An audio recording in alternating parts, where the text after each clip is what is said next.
Espíritu Santo, inspíranos para que pensemos santamente. Espíritu Santo, incítanos para que obremos santamente. Espíritu Santo, atráenos para que amemos las cosas santas. Espíritu Santo, fortalécenos para que defendamos las cosas santas. Espíritu Santo, ayúdanos para que no perdamos nunca las cosas santas. Amén.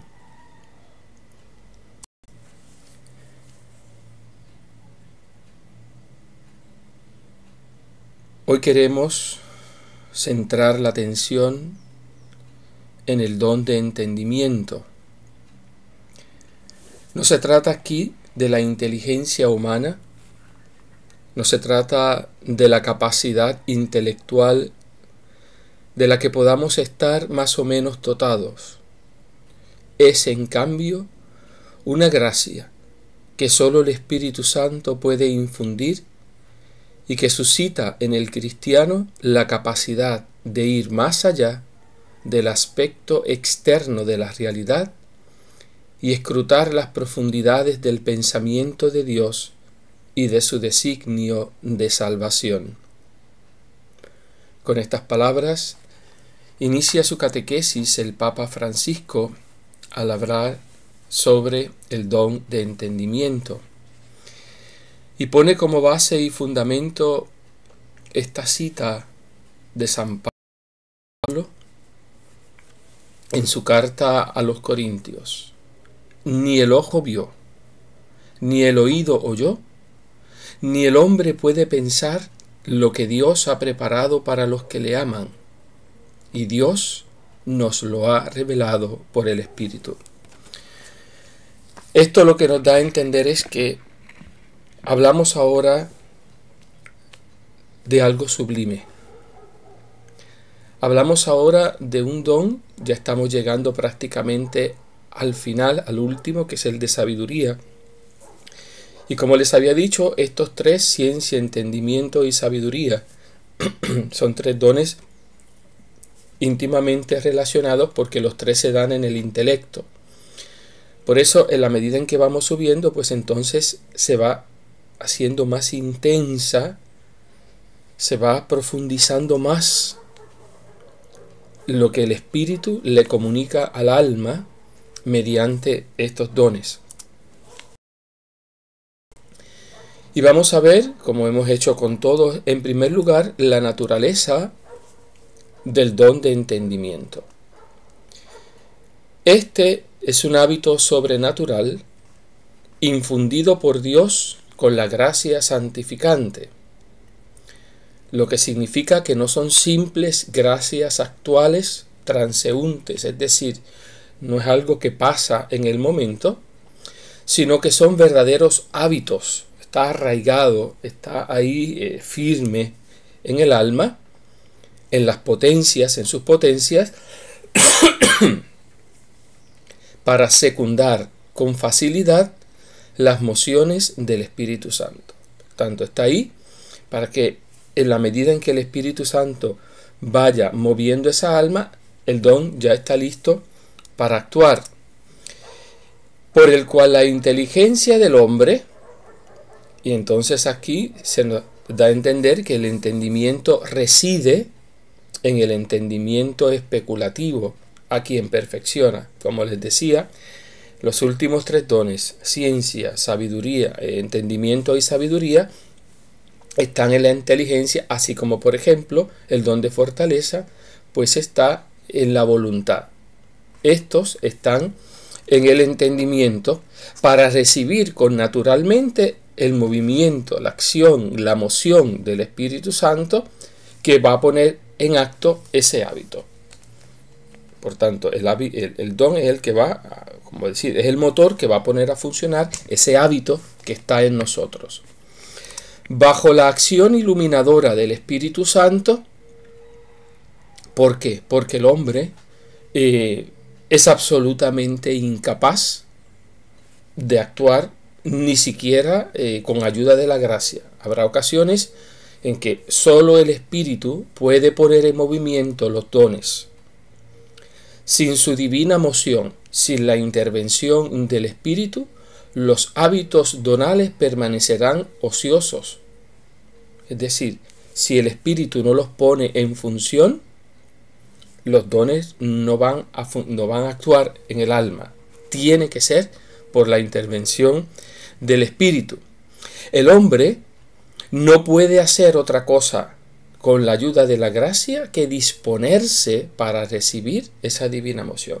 Por eso es necesaria, y siempre lo he recalcado, es necesaria la gracia santificante. Sin la gracia los dones no pueden actuar. Por tanto, tiene que haber desaparecido, no puede estar presente el pecado.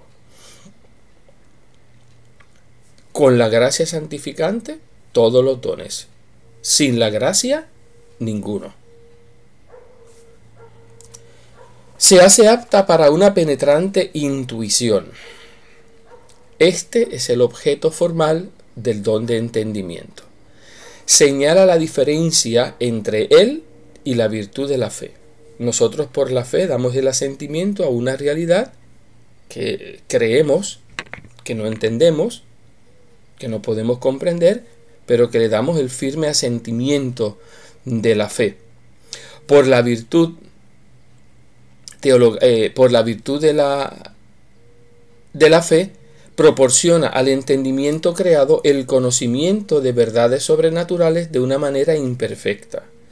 Pues bueno, por la fe yo creo en la Trinidad. Por la fe yo creo que Jesucristo es Hijo de Dios. Pero de una manera imperfecta. Para que eso llegue a un grado de mayor perfección y yo pueda tener un conocimiento más profundo, necesito del don de entendimiento. Es ese don el que le hace apto para la penetración profunda e intuitiva. Y aquí está la diferencia. El don de entendimiento conoce de un modo intuitivo, no por razonamiento, sino por intuición. Es decir, es una manera sobrehumana, es una manera sobrenatural, es una manera divina, es una manera sobrenatural.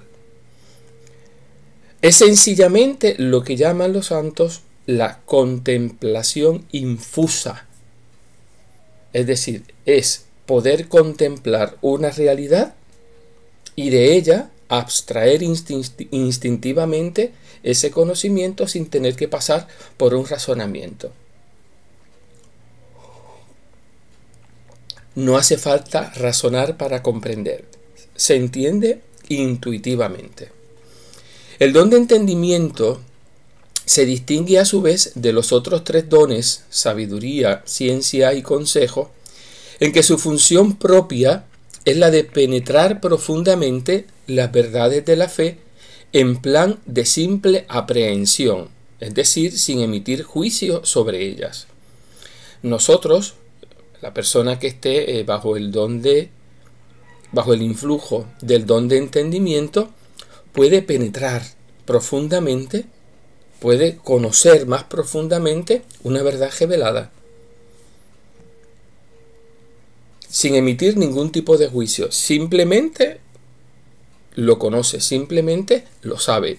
¿Por qué? Es algo infundido por Dios en esa alma. Mientras que los otros dones intelectivos corresponde el recto juicio sobre ella. En el caso de la ciencia veíamos que emite un juicio sobre las cosas creadas. En el caso de sabiduría será sobre verdades reveladas. Lo veremos más adelante. Pero en este no se emite juicio, simplemente se abstrae intuitivamente el conocimiento de esa verdad. Y finalmente dice, de las cosas reveladas, incluso de las naturales, en orden al fin sobrenatural. Este es el objeto material. Abarca todo cuanto pertenece a Dios.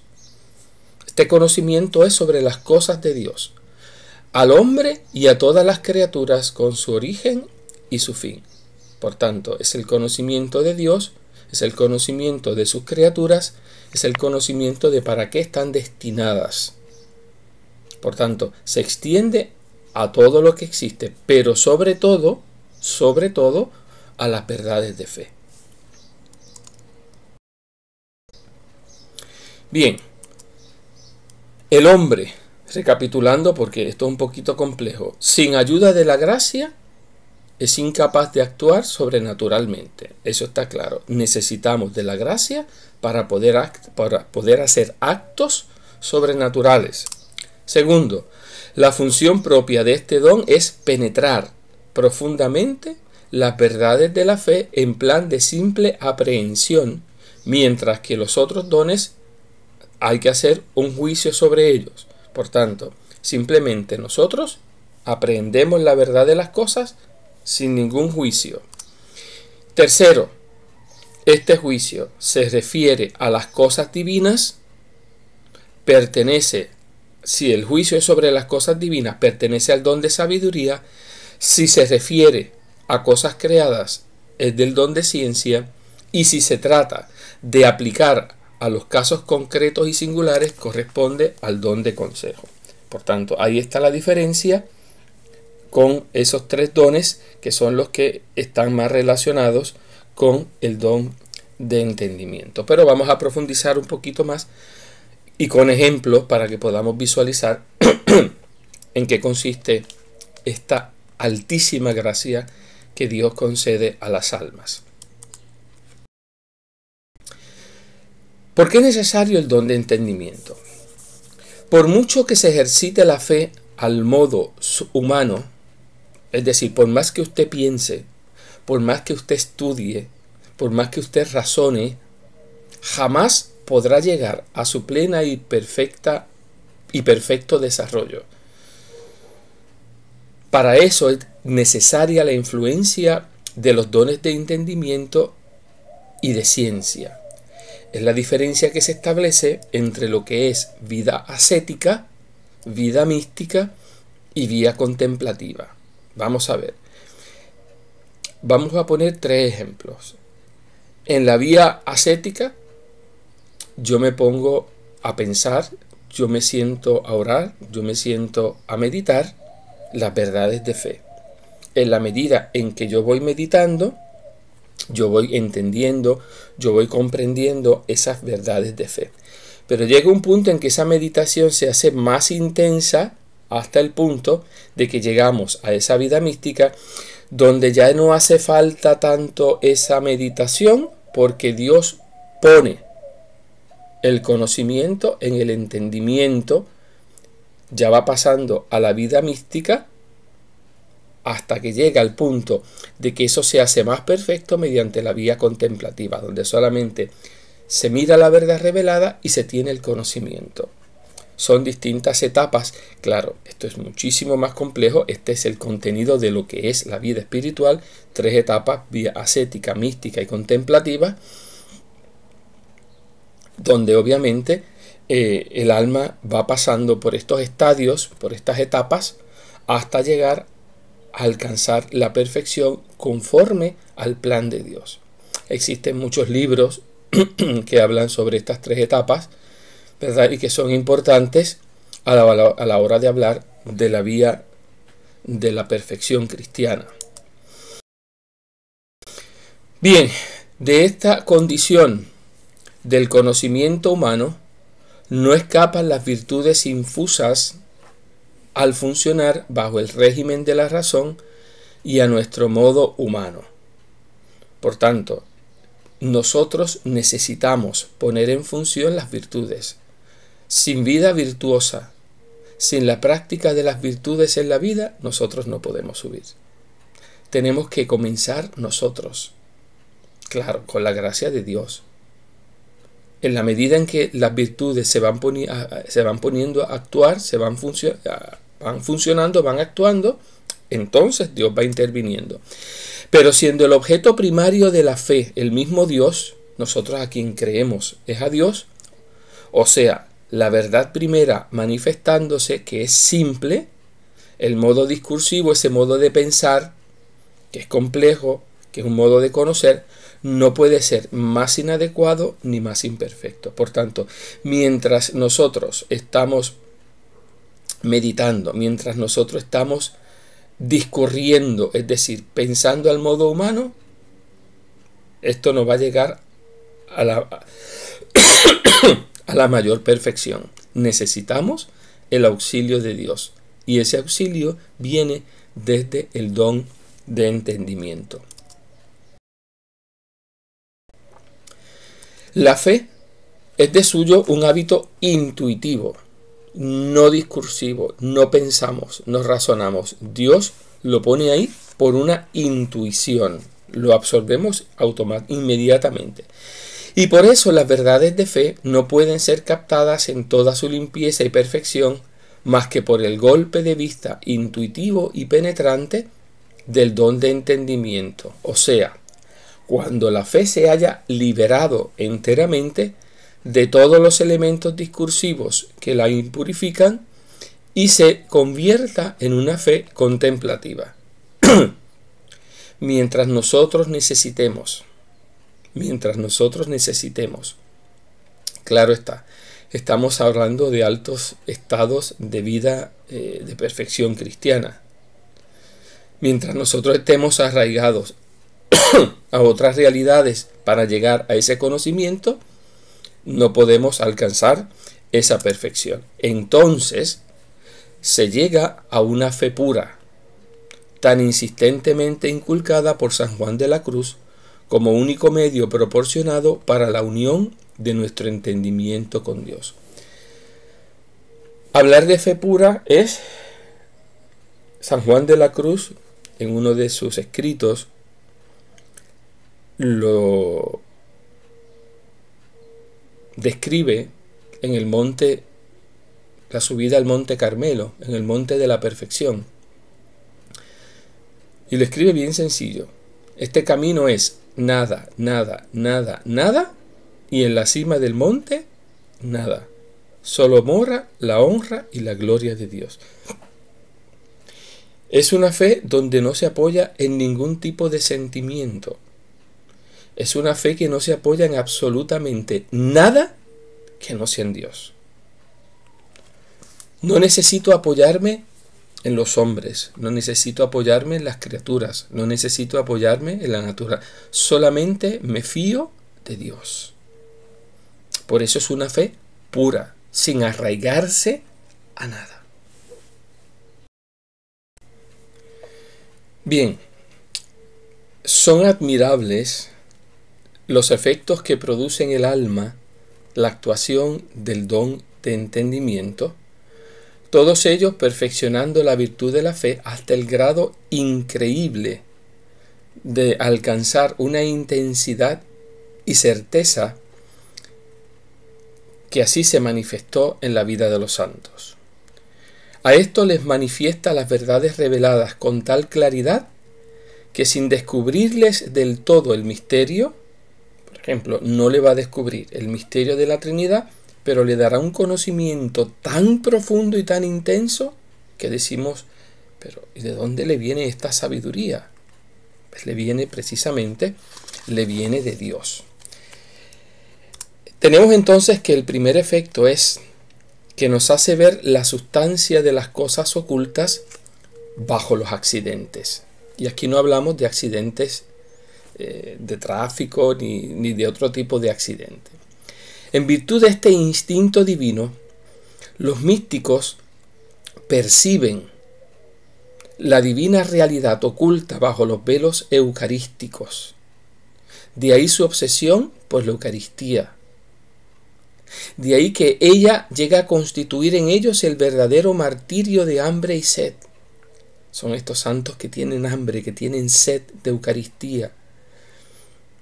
Es aquella situación que le sucedió al cura de Ars con aquel señor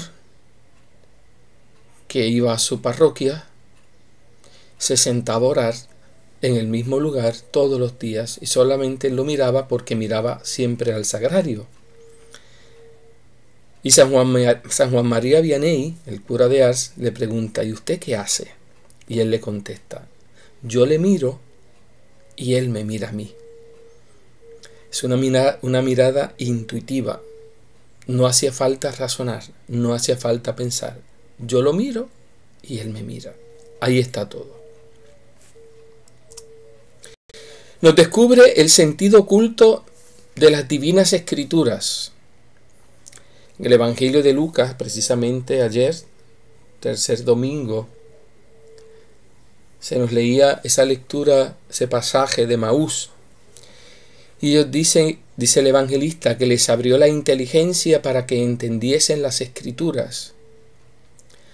Todos los místicos han experimentado este fenómeno, sin discursos, sin estudios, sin ayuda alguna de ningún elemento humano.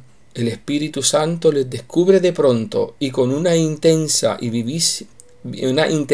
viva el sentido profundo de alguna sentencia de la Escritura. De allí que, por ejemplo, Santa Teresa repetía constantemente: cantaré eternamente las misericordias del Señor. Y Santa Teresita: si alguno es pequeño, que venga a mí. Claro, tuvo un conocimiento tan intuitivo de esa frase: si alguno es pequeño, que venga a mí. De ahí donde la santa, ¿verdad?, vive esto de la pequeñez espiritual ante Dios, que no es pequeñez, es una grandeza, pero es reconocida en la pequeñez. Sor Isabel de la Trinidad,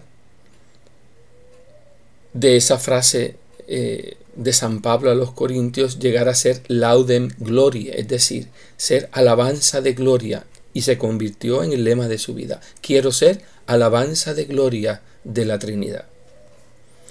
Por tanto, no es simplemente decir, mira, ahí dice tal y tal cosa, no, es descubrir la verdad realmente que está escondida detrás de esa palabra de Dios.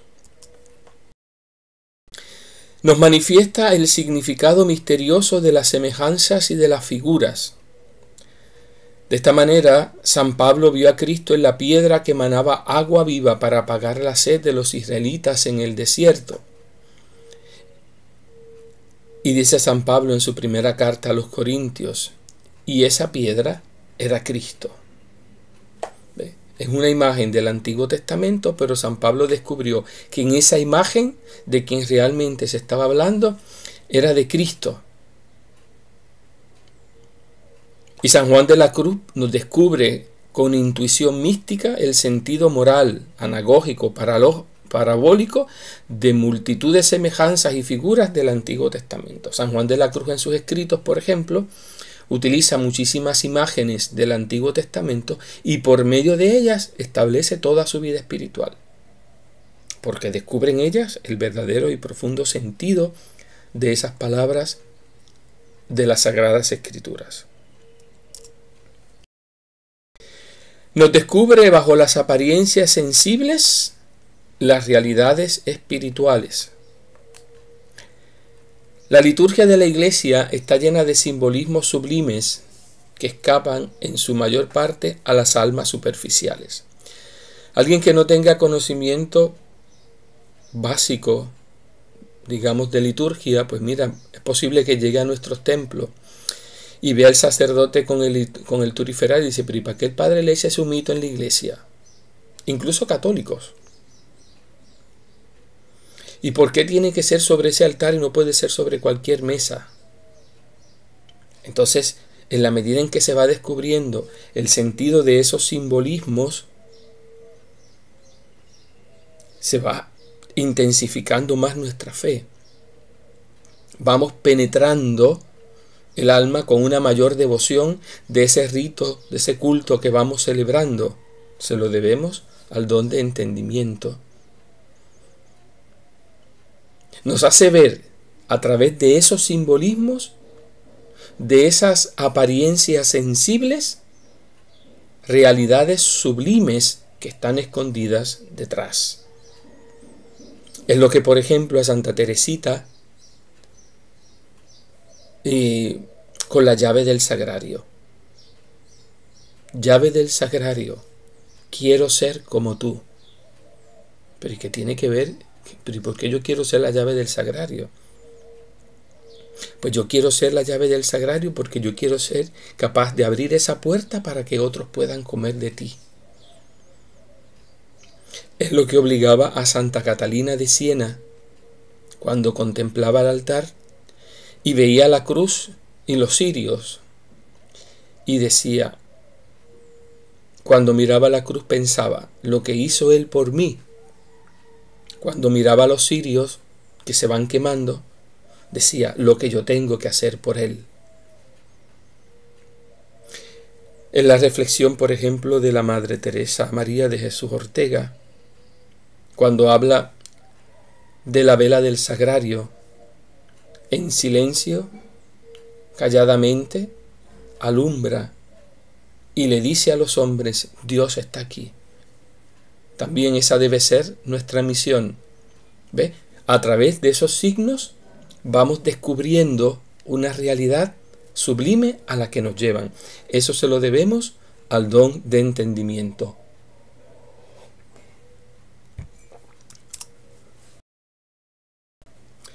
Nos hace contemplar los efectos contenidos en las causas.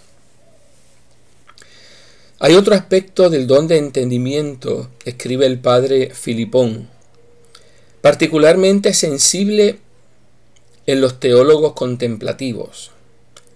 Después de la dura labor de la ciencia humana, todo se ilumina de pronto bajo un impulso del espíritu. Un mundo nuevo aparece en un principio o en una causa universal, Cristo sacerdote, el único mediador del cielo y de la tierra, o bien el misterio de la Virgen corredentora llevando espiritualmente en su seno a todos los miembros del cuerpo místico. En fin, cualquier otro misterio de la vida sobrenatural. Muchas verdades que son profundizadas en el don de entendimiento sin esfuerzo. Sabrosamente se van gozando, se van disfrutando, porque se van enterando de cosas que naturalmente no se podrían conocer. Nos hace ver finalmente la causa a través de sus efectos. Aquí es a la inversa. En sentido inverso, continúa el mismo autor, el don de entendimiento revela a Dios y su poderosa causalidad en sus efectos, sin recurrir a los largos procedimientos discursivos del pensamiento, sin tener que pensar. En los indicios más imperceptibles, en los menores acontecimientos de su vida, un alma atenta al Espíritu Santo descubre de una sola pasada todo el plan de la providencia de Dios. Y eso es grande, y eso es mucho. ¿Por qué? Porque está penetrada del don de entendimiento. Al llegar a estas alturas, la influencia de la fe se extiende a todos los movimientos del alma. Estamos hablando de almas en estado de vida mística. Esto es como lo describen los mismos santos. Iluminando todos sus pasos, haciéndola ver todas las cosas a través del prisma sobrenatural. Tales son los efectos que produce en el alma la actuación del don de entendimiento. Ya se comprende que perfeccionada por él, la virtud de la fe llega a alcanzar una intensidad muy viva. Por tanto, debemos pedir este don para que el Señor nos dé la gracia de nosotros intuir esas verdades, esos misterios que Él nos ha querido revelar. No se rompen jamás del todo en esta vida los velos del misterio. Siempre permaneceremos bajo el velo del misterio. No es que se van a descubrir, no es que usted va a descubrir el misterio trinitario, no es que usted va a descubrir o a descifrar el misterio eucarístico, pero su profundidad será penetrada por el alma con una vivencia clara, entrañable, que se parecerá a lo que será en la eternidad la visión intuitiva de lo que es Dios. Santo Tomás dice, en esta vida, purificado el ojo del espíritu por el don de entendimiento, puede verse a Dios en cierto modo. ¡Wow! es como ver a Dios. Por tanto, esto es material de altura. A eso estamos llamados. Podemos hacerlo, pero solamente con la gracia de Dios. El Papa Francisco, en las catequesis sobre el don de entendimiento, que por cierto está en el folleto y que les invito a leer, dice: está claro entonces que el don de entendimiento está estrechamente relacionado con la fe. Cuando el Espíritu Santo habita en nuestro corazón e ilumina nuestra mente, nos hace crecer día a día en la comprensión de lo que el Señor ha dicho y ha realizado. Jesús mismo dijo a sus discípulos: yo les enviaré el Espíritu Santo y Él os hará comprender todo lo que yo les he enseñado. Esto es lo que se da aquí en este don de entendimiento.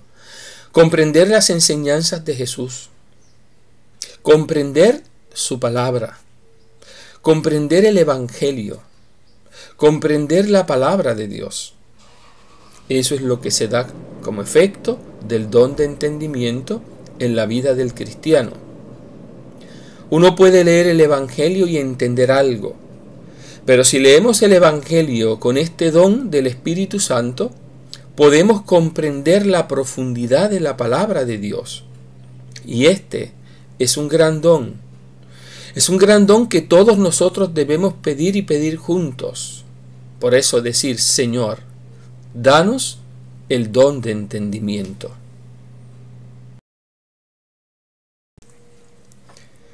Al don de entendimiento se refiere la sexta bienaventuranza, la de los limpios de corazón.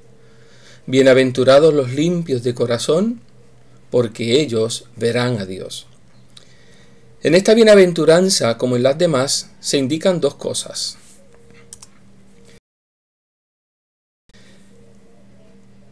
Una a modo de disposición o de mérito, que es la limpieza del corazón, y la otra a modo de premio, que es poder ver a Dios. Porque somos limpios de corazón, podemos ver a Dios. Y en los dos sentidos pertenece al don de entendimiento, porque hay dos clases de limpieza. Está la del corazón, por la que se expelen, se sacan todos los pecados y los afectos desordenados, realizada por las virtudes y los dones perteneciendo a la parte apetitiva. Es decir, en la medida en que nosotros vamos quitando nuestros pecados, en la medida en que vamos desarraigándonos de todos esos vicios, de toda esa maldad que hay en nosotros, en la medida en que vamos quitando esos afectos desordenados, pues se va haciendo la limpieza. Eso es como cuando decimos en la casa: usted pues quita todo aquello que está sucio, todo aquello. Pues cuando vamos quitando toda esa suciedad que trae el pecado, esa suciedad va provocando la limpieza del corazón, pero también de la mente. Cuando vamos depurándola de los fantasmas corporales, de los errores contra la fe, cuando vamos purificando nuestra mente de todo aquello que no es Dios, pues todo eso pertenece al don de entendimiento. Eso es referencia a lo que es la limpieza del corazón. En cuanto a la visión de Dios, es decir, al premio, una vez hemos hecho esa limpieza, ese corazón se ha ido limpiando, purificando, el don de entendimiento ha ido purificando nuestro corazón.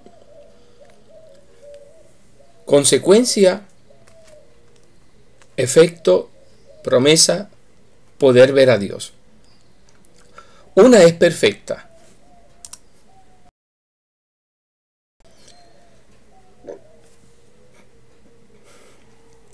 Por la que se ve claramente la misma esencia de Dios, y esta es la del cielo.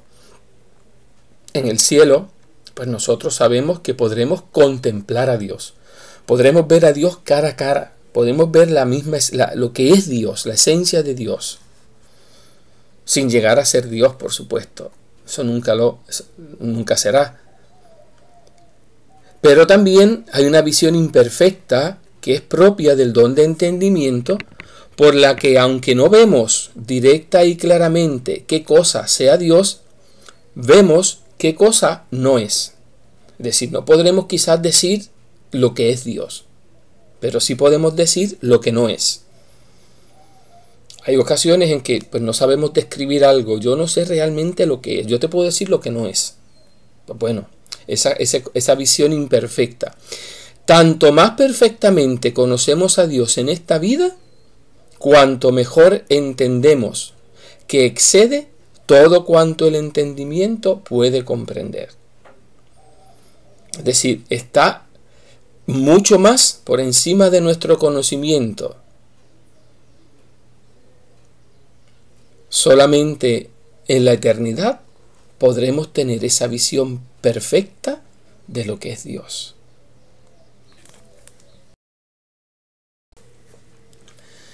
En cuanto a los frutos relacionados al don de entendimiento, pues tenemos la fe y el gozo. En primer lugar, la fides, es decir, la fe, esa certeza inquebrantable, que nadie me va a poder convencer de lo contrario, porque estoy, repito, completamente convencido de que eso es así, y yo lo creo así. El don de entendimiento me hace percibirlo de esa manera.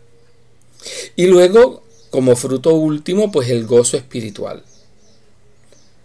Ese disfrute, por así decir, ese deleite de conocer, de poder conocer una verdad revelada por Dios y que reside en la voluntad, ya no tanto en el entendimiento como es propiamente el conocimiento.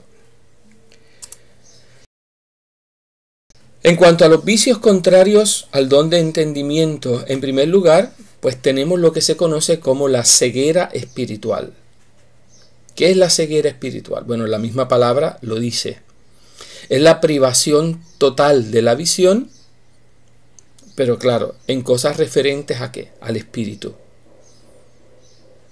Esto obviamente viene a causa sobre todo, de pecados contra la lujuria. Y luego, el embotamiento del sentido espiritual. Esto es un debilitamiento notable de la misma. Las dos proceden de los pecados carnales,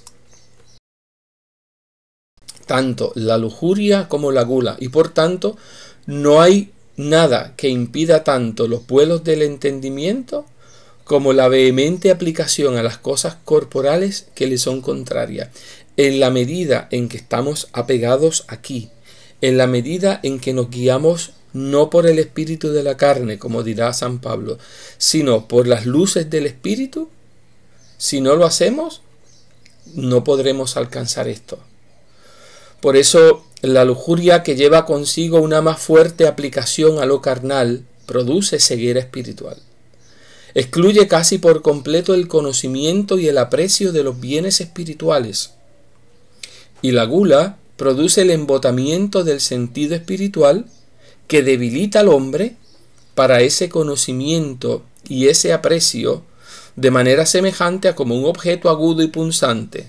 Un clavo, por ejemplo, no puede penetrar con facilidad en la piel si tiene la punta obtusa y roma.